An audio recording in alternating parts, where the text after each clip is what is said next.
हम सभी वर्तमान समय मधुबन निवासी हैं। चाहे कहाँ से भी आए हैं, लेकिन इस समय सब मधुबन निवासी। तो मधुबन निवासी का अर्थ ही है मधु माना मधुरता, मधुरता धारण करने वाले और बेहद के वैरागी। इसी ही स्मृति से आप जितने दिन भी मधुबन में है, उसी ही विशेष धारणाओं में रहने से आपको बहुत अच्छा अनुभव होगा। और हम तो यही कहेंगे कि साल में एक बारी ये प्रभु मिलन का चांस मिलता है, मधुबन निवासी बनने का चांस मिलता है। तो ये जो 5-6 दिन मिलते हैं हमको, ये दिन बहुत अमूल्य है। इन 5-6 दिन में आप जो अपने स्थान पर जितने भी समय से आते हो, उस समय में जो भी आपके मन की कमजोरी रह गई है और आप चाहते हो कि ये हमारी ठीक होनी चाहिए, वो कमजोरी आप इन 5-6 दिन में लक्ष्य रखो तो लक्षण आ सकते। क्योंकि ये जो आपको दिन मिले हैं, ये बड़े भाग्य से मिले हैं, साधारण नहीं है ये। क्योंकि यहाँ आपने अनुभव भी किया होगा 1-2 दिन में कि यहाँ का वायुमंडल और यहाँ का जो पढ़ाई का नियम बने हुए हैं, उस प्रमाण आपको शक्तिशाली बनने का चांस है। और कोई जिम्मेवारी नहीं है, एक ही काम है, अपने को देखना, अपने को परिवर्तन करना और कमजोरियों को मिटाना, शक्तिशाली बनना। इसलिए ये 5-6 दिन जो सभी आए हुए हैं, तो हम यही कहेंगे कि आप इन 5-6 दिन का समय जो है, वो 1 मिनट भी व्यर्थ नहीं गंवाना। क्योंकि चलते फिरते क्या होता है, संगठन में आए हो तो संगठन में पहचान वाले भी कहीं मिलते हैं,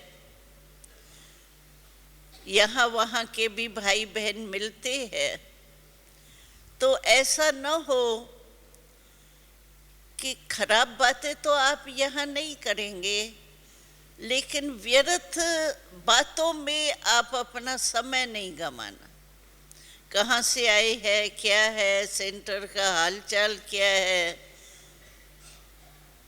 वो भले 1-2 में लेन देन करते हैं, लेकिन ज़्यादा बातों के विस्तार में न जाके व्यर्थ संकल्प को स्टॉप करो। ये समय आपका समृद्ध समय है। तो समृद्ध समय में व्यर्थ अगर आप कोई भी बात, चाहे मन के संकल्प व्यर्थ हो, चाहे वाणी में व्यर्थ हो, चाहे ऐसे ही टाइम भी वेस्ट चला जाता है, तो इन वेस्ट को आप अटेंशन देंगे तो आप अपने कमजोरी में वेस्ट से बेस्ट में परिवर्तन हो सकते हो। क्योंकि कईयों का अनुभव हमने सुना है, इस मदद से वायुमंडल की मदद बहुत होती है। और वायुमंडल में यहाँ सारा दिन देखो हमारी दिनचर्या क्या है, ब्रह्मा भोजन भले बीच बीच में हम खाते हैं, लेकिन पढ़ाई के कितने साधन मिले हैं। मूल बात तो यहाँ का अमृत वेला कितना पावरफुल है। संगठित रूप में इतने बड़े संगठन में अमृत वेले का अनुभव करना, शक्तिशाली बन शक्तिशाली भाव से शक्ति लेना, ये कितना अच्छा डायमंड चांस है। तो अमृत वेले से लेकर के रात तक जितनी अपनी एक्स्ट्रा कमाई करने चाहो उतनी यहाँ मधुबन में कर सकते हो, क्योंकि चांस है आपको और कोई जिम्मेवारी नहीं है। चलो सेवादारी जो आए हैं वो सेवा करेंगे, लेकिन सेवादारियों को भी चांस है, क्योंकि ये शिव बाबा के घर की सेवा कर रहे हैं, अपने लौकिक परिवार की सेवा नहीं कर रहे हैं, अलौकिक परिवार के सेवा में अलौकिक वातावरण के बीच में कर रहे।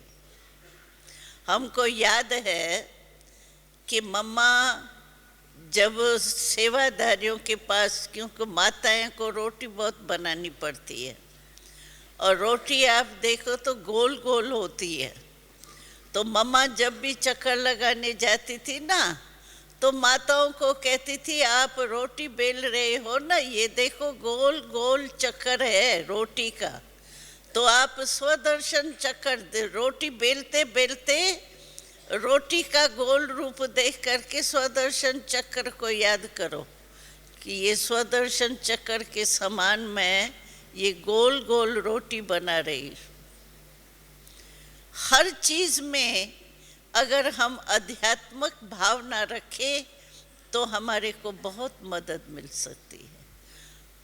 तो ये दिन ऐसे नहीं, रवाजी रीति से नहीं गमाना, भाई दो हो गई, तारीखें बीतती जाती हैं और दिन समापति का भी आ जाता है, वापस जाने का भी आ जाता है, फिर उस समय सोचो तो जो करना चाहिए था ना, जितना करना चाहिए था उतना नहीं किया मैंने।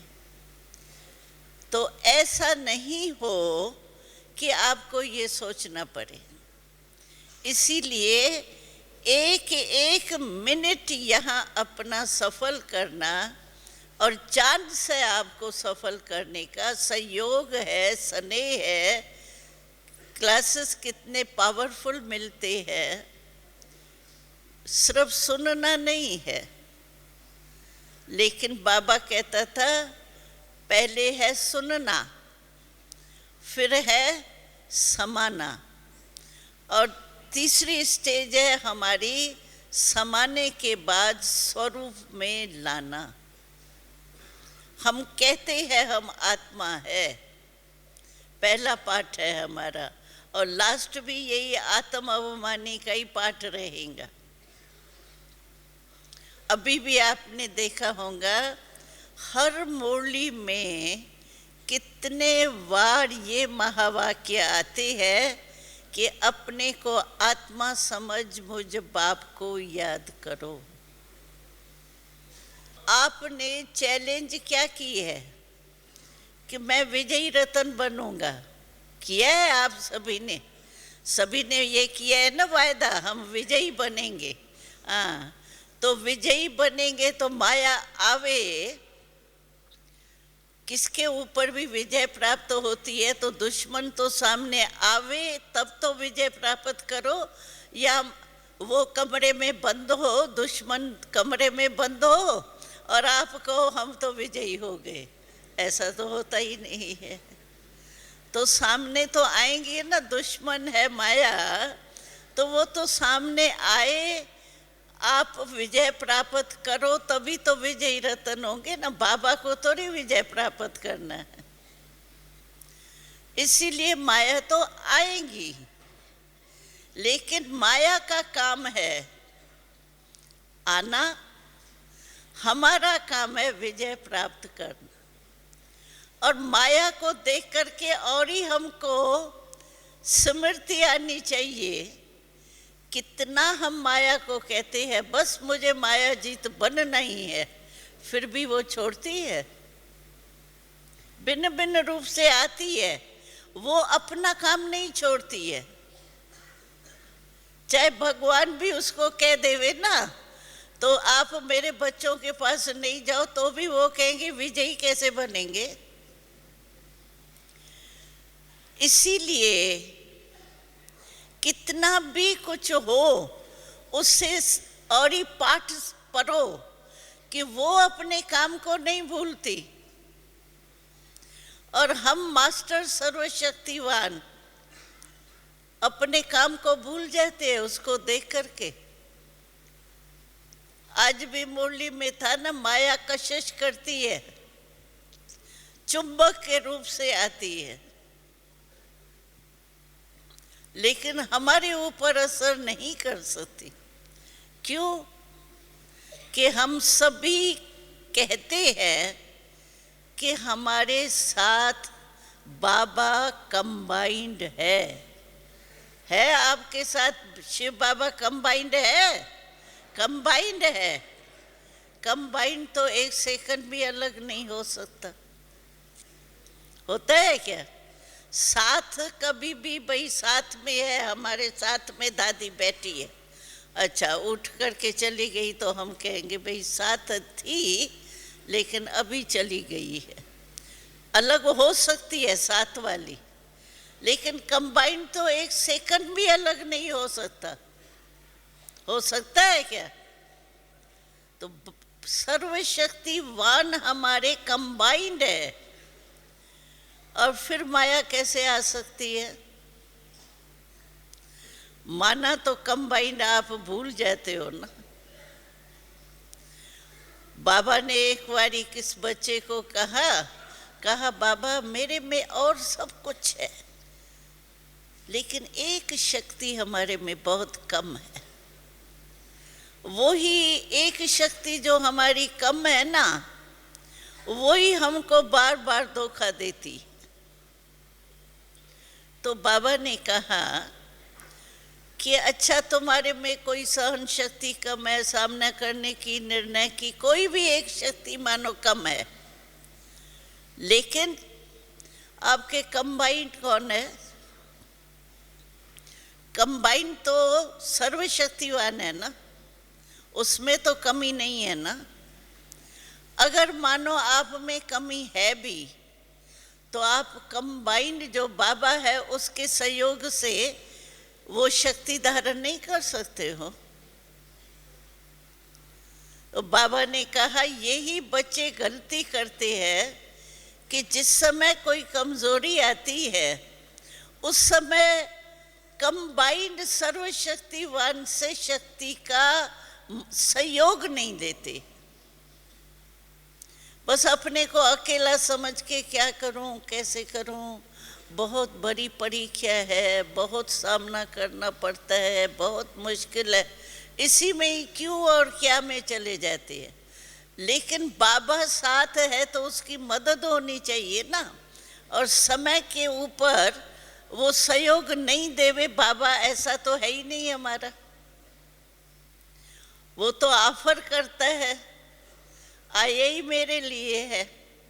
हर एक क्या समझता है बाबा किसके लिए आए हैं? क्या बड़ी बड़ी दादियों के लिए आए हैं क्या? मेरा बाबा कहते हैं ना सभी, ये थोड़ी कहते हैं दादियों का बाबा आया है। मेरा बाबा कहते हैं, तो मेरे के ऊपर क्या होता है? अधिकार नहीं होता है। मेरे के ऊपर तो पूरा अधिकार होता है। तो जब मेरा बाबा है और कंबाइंड है, तो कंबाइंड से सहयोग क्यों नहीं लेते हो? तो बाबा ने कहा भूल जाते हैं, टाइम पर जिस समय मदद चाहिए ना उस समय भूल जाते हैं। फिर कहते हैं ये ऐसे करते थे ना, ऐसा होता था तो बहुत अच्छा था, क्या करें, हो गया। करने के बजाय पीछे क्या करना पड़ता है? पश्चाताप, प्राप्ति। जिस समय कोई बात आती है उस समय अगर बाबा की मदद लेकर के आप, कोई भी कमज़ोर होता है लेकिन उसके साथ में कोई मददगार पावरफुल शक्तिशाली होता है, तो वो शक्ति वाले से काम लेता है ना। अगर हम समय पर काम नहीं बाबा से लेते, कंबाइन का फायदा नहीं उठाते, तो धोखा खा लेते हैं। और धोखा खाने से क्या है? प्राप्ति के बजाय पश्चाताप करना पड़ता है। हाय ये होता तो ये अच्छा, ये होता तो ये अच्छा। तीर कमान से निकल गया, वो वापस नहीं आता है। समय तो चला जाता है ना। हार तो खा ली ना, आपके रजिस्टर में काला धब्बा तो लग ही गया ना। इसीलिए बाबा कहते हैं, अगर आप कहते हो बाबा कंबाइंड है, हाथ तो सभी ने उठाया कंबाइंड है, लेकिन फायदा कितना समय और कैसे उठाते हैं नहीं उठाते हैं, वो तो हर एक अपना खुद जाने ना। तो फायदा उठाओ। बाबा कहता है, दूसरी बात बाबा बहुत बच्चों को देख करके हंस के कहते हैं, मुस्कुरा के। तो बाबा कहता है, मैं कहता हूँ मैं तुम्हारा बोझ उठाने आया हूँ, फिर भी बोझ अपने सिर पर क्यों उठा लेते हो? जब मैं मदद देने के लिए आया हूँ, कहता हूँ ट्रस्टी बनो। ट्रस्टी माना तेरा और गृहस्थी माना मेरा। तो मेरा जो है वो है बोझ, और तेरा जो है वो बोझ नहीं है, वो बाबा को दे दिया बोझ। तो बाबा कहता है, मैं बार बार कहता हूँ बच्चों को, बच्चे बोझ अपना उतार के बाबा को दे दो, ट्रस्टी बन जाओ। कभी भी देखो आप, ममता जो जाती है ना, वो मेरे में जाती। कोई पड़ोसी है, कोई भाई है, उसका 1000 रुपया भी समझो खो गया, तो आपको इतना शॉक नहीं आएगा। और आपका पर्स में अगर 100 रुपया भी गया तो कितने बारी याद आएगा? 1 मास के बाद भी उस जगह पर आएंगे ना। मानो यहाँ आपका कोई पर्स खो गया, उसमें 2000, 200 या 100 कितना भी है, आप जब भी मधुबन में आएंगे ना, याद आएगा मेरा 100 रुपया यहाँ चला गया था, क्योंकि मेरा था। और दूसरे का 1000 रुपया भी चला जाएगा ना, एक मानवता के रीति से आपको आएगा, बेचारे का जाना नहीं चाहिए, लेकिन बुद्धि योग बार बार नहीं जाएगा। इसीलिए बाबा कहता है कि मेरे को छोड़ दो। ये मेरे का जो बोझ है ना, उसने आपको, क्योंकि बोझ वाला जो चलेगा वो ऑटोमेटिकली धीरे चलेगा ना, हल्का जो होगा वो आप ही भी उड़ेगा। उड़ाओ नहीं उड़ाओ, देखो तूफान आता है, गलती से आप खिड़की नहीं खोलते हो, तो जब तूफान आएगा तो पहले क्या उड़ता है? कागज। कितना भी पकड़ो, कागज उड़ के बाहर चला जाएगा खिड़की से। क्यों? हल्का है। तो बोझ जो मेरे मेरे का है ना, वो बाबा कहता है मेरे को दे दो। और मेरे को देने का विधि क्या है?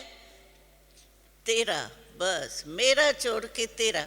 अभी देखो अपने भाषा में हिंदी में लिखो तो मेरा और तेरा में एक शब्द का अंतर है, मैं और तय, बस, ज्यादा अंतर नहीं है।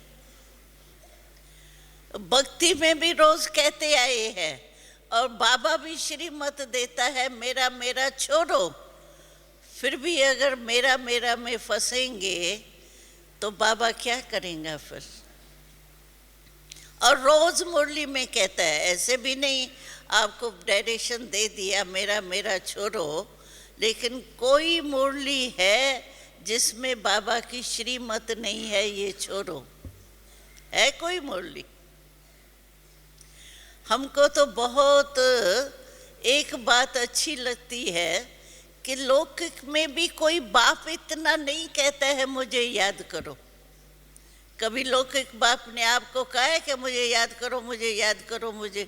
लेकिन बाबा रोज मुरली में कितने बारी कहता है मुझे याद करो, मुझे याद करो। हम कहते बाबा को परा क्या है, मुझे याद करो, मुझे याद करो कहता है।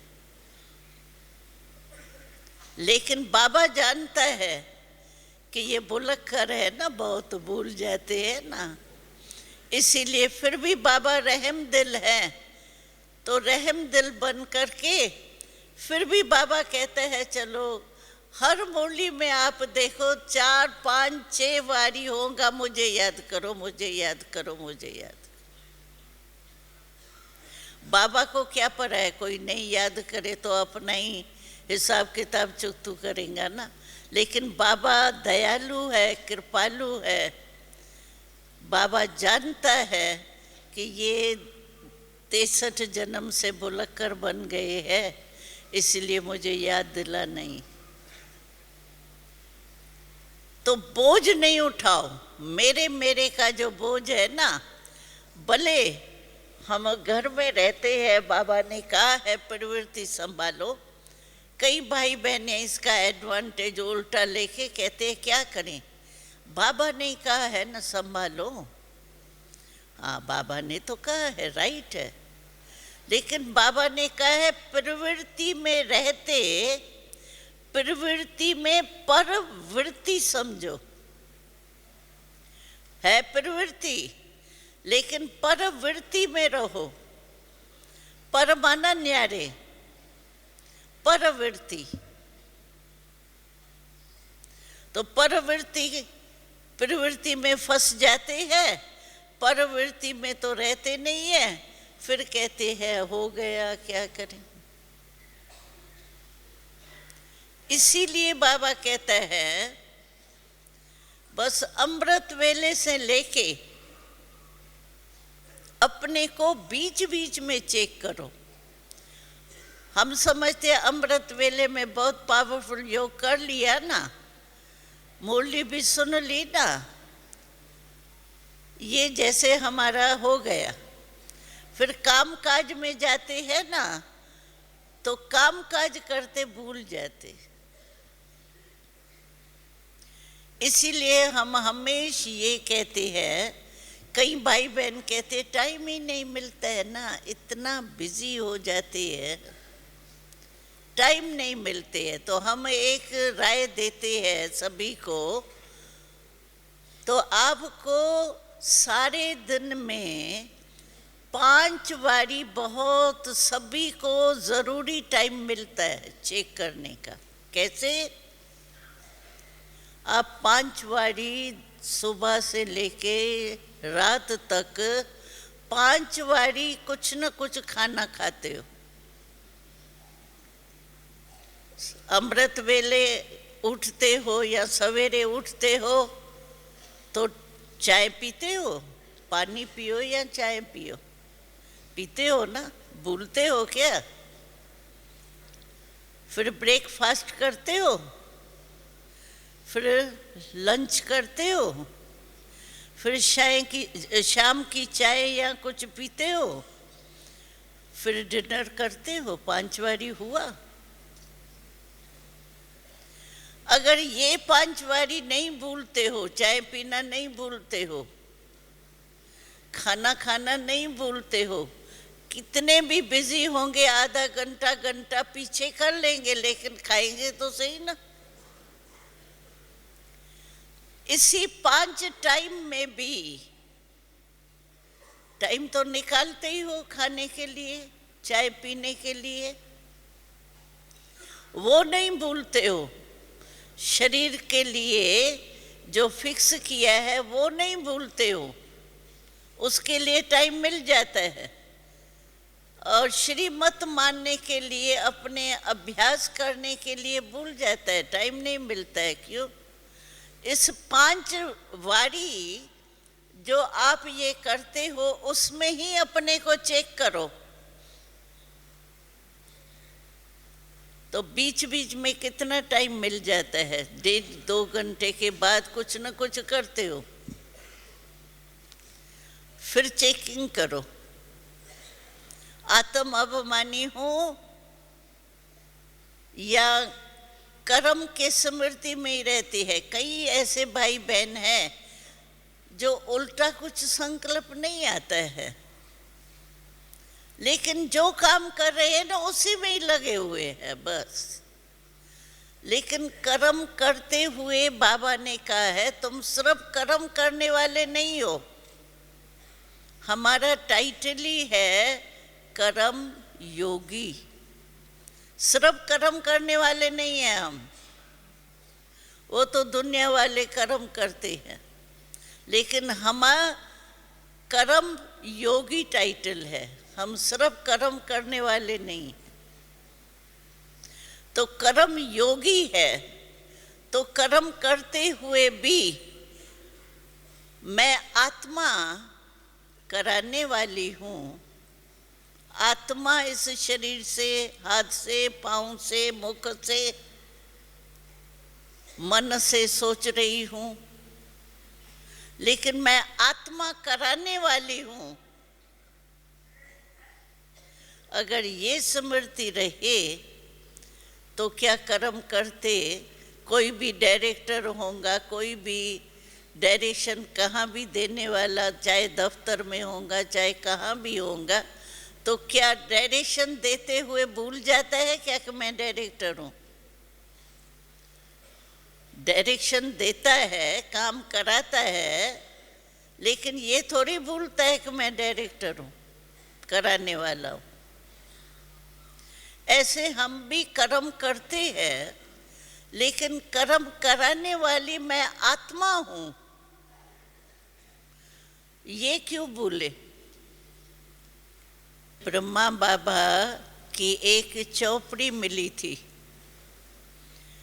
जिसमें ब्रह्मा बाबा ने शुरू में कितनी मेहनत की है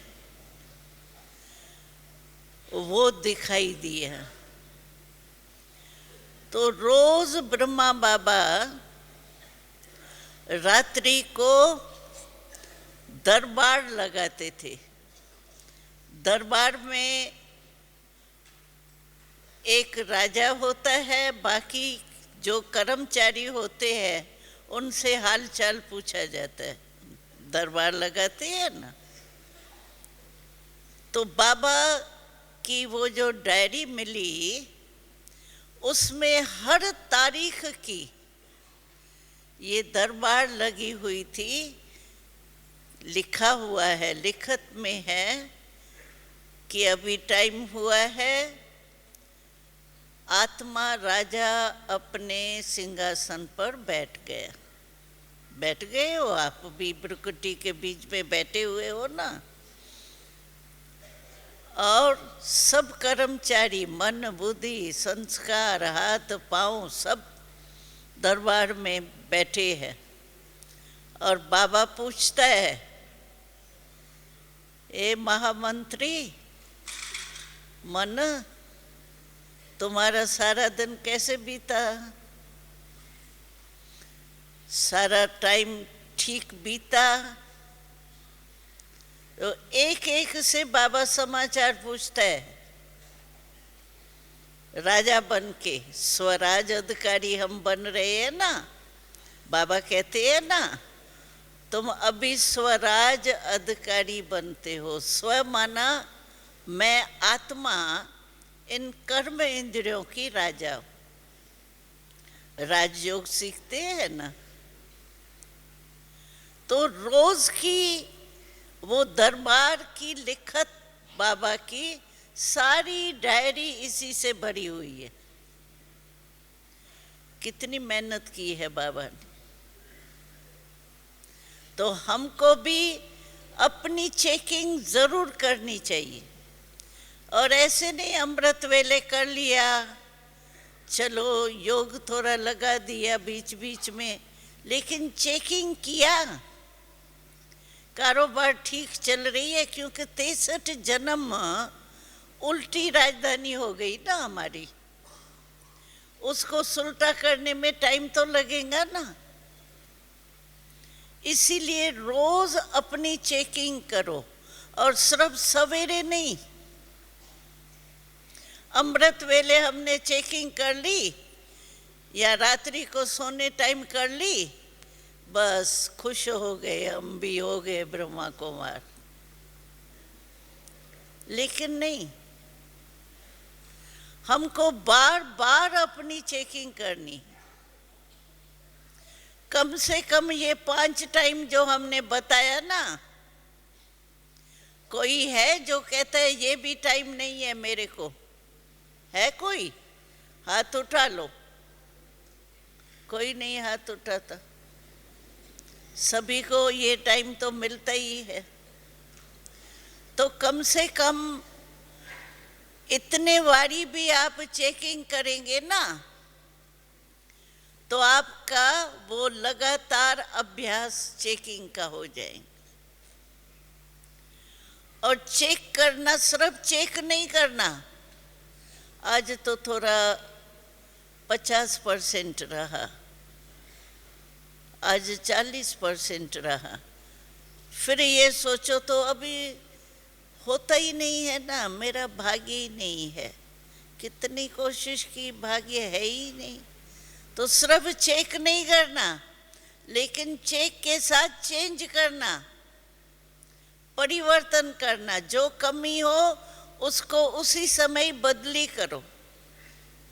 सिर्फ चेक करने से क्या है, कमी पेशी देख करके दिल शिकस्त हो जाते, फिर दोष अपने को नहीं देते।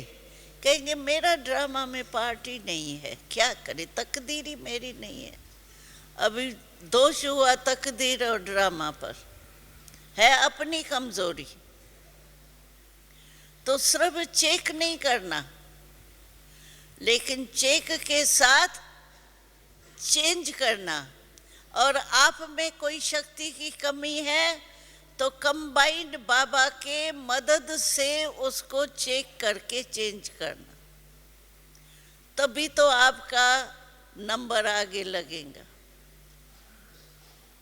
क्योंकि हमको विजय जरूर प्राप्त करनी है। आज दादी ने सुनाया ना सुबह को, तो विन करेंगे तो 1 नंबर आएंगे। विन माना विजय। विजयी नहीं बनेंगे तो 1 नंबर कैसे आएंगे? हाथ तो हम सभी उठा देते हैं। बाबा पूछता है कोई राम सीता बनेगा? कोई नहीं हाथ उठाता है। बेचारे की इतनी महिमा भी है, फिर भी राम सीता में कोई नहीं हाथ उठाता। लक्ष्मी नारायण बनेंगे, सब हाथ उठा लेते। लेकिन लक्ष्मी नारायण बनेंगे कैसे? हाथ उठाना तो बहुत इजी है, लेकिन मन का हाथ उठाना है ना। ये हाथ तो ठीक है, हम देखेंगे, दादी देखेंगी, खुश हो जाएंगी, वाह भाई शाबाश।